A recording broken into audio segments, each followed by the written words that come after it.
పవన్ నమస్తే మన నరేష్ గారిది ట్రైలర్ ఒకటి వచ్చింది 12A రైల్వే కావాలని ఎలా అనిపించింది అన్న? చాలా డిఫరెంట్ కాన్సెప్ట్తో వచ్చింది అనిపించింది అన్న.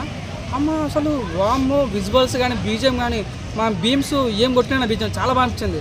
ఎందుకంటే తను మొన్న వచ్చిన బచ్చల్ మళ్ళీ సినిమా చూశాను నేను. తను అంటే అల్లం నచ్చినట్టు అప్పుడు ఒక ఏంటంటే కామెడియన్ అన్న ఫీలింగ్ ఉంటుండే, కానీ ఆయన సీన్ కట్ చేస్తే ఎన్నో గొప్పగా సినిమా నాంది అనే సినిమా కానీ మన బచ్చల్ మళ్ళీ కానీ సంథింగ్ డిఫరెంట్ కాన్సెప్ట్ వస్తున్నాను. కానీ ఈసారి కొత్త కాన్సెప్ట్ ఏంటంటే హర్రర్ కాన్సెప్ట్.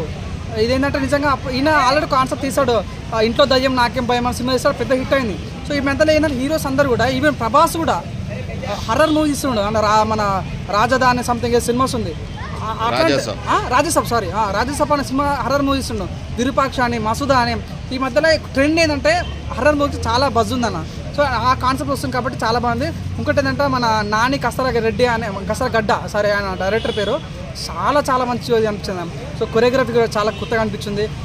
అన్న లుక్స్ కూడా చాలా డిఫరెంట్. మెయిన్గా బీజిఎం ఆయన యొక్క డైలాగ్ డెలివరీ చాలా ఆసమ్ అని చెప్పొచ్చు అన్న. నిజంగా ఏదో ప్లాన్ చేస్తానన్న ఫీలింగ్ నాకు కలిగింది. ఆ విషయం ఆల్ బెస్ట్ చాలా బాగుండాలి. సినిమా కూడా మంచి టోటల్ మనస్ఫూర్తి దొరుకుతున్నాను.